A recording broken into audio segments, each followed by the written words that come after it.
10,000 comments in favor of keeping public lands open. I'm also the executive director of Stewards of the Sequoia, a volunteer organization that's been working diligently to keep our roads and trails open. Now, these are perilous times right now for recreation and access to our public lands. Each year, we're losing approximately 300,000 acres to most forms of recreation. And that means what we're seeing is concentrated use, increased impacts, all things that we as people who enjoy our public lands are concerned about.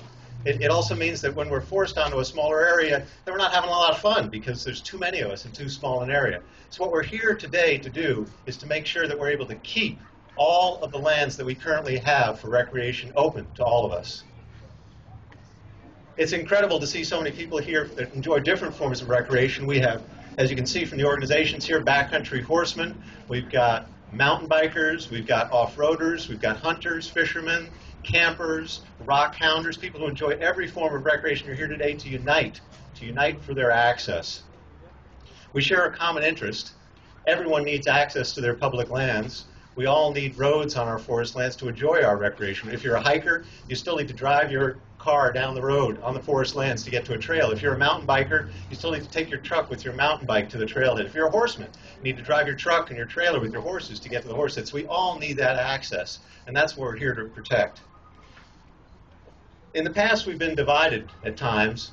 Some people have pointed a finger and said that mountain bikers are too quiet and too fast and scare the horses. Other people say off-roaders are too noisy. Some people say the horses poop on the trail and they don't like that. But you know, really those are small issues. And I know that we can share the trails, and we do, so long as our use is not concentrated, so long as we still have enough public lands to disperse our use and enjoy our recreation. Some people want to eliminate access for all of us. Some people want to tell you that you and your families are not responsible enough to recreate on your public lands. And they often say that people litter on public lands or treat the public lands poorly. And that's true. There are some bad apples. There's a small percentage.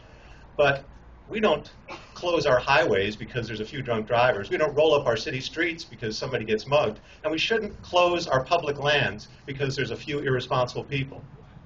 That's right! Yeah!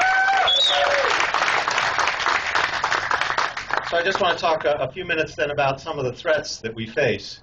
I had the opportunity to meet with 2 Sierra Club chapter presidents and a representative from the Wilderness Society a few years ago.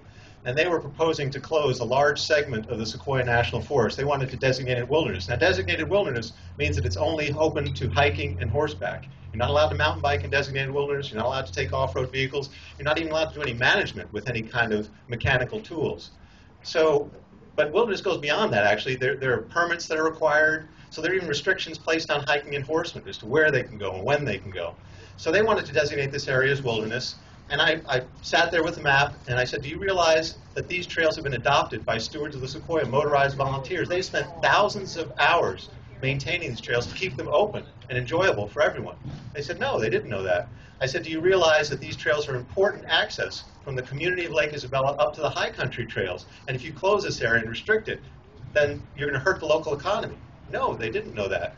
I said, well, do you realize that if you close this area, people are going to have to drive their vehicles long distances around your closed area to get to the high country trails, consuming large amounts of gasoline and spewing greenhouse gases, all things that I know the Sierra Club and Wilderness Society would be very concerned about.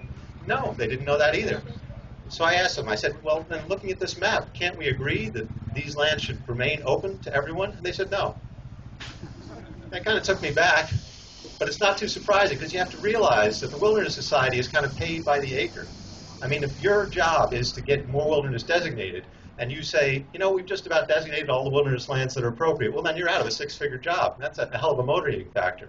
But there's another reason. Some people just feel that you should not be allowed on your public lands, and they just want to lock it up. They had never been to these lands. They were never going to go there, but they still wanted to lock you off of them.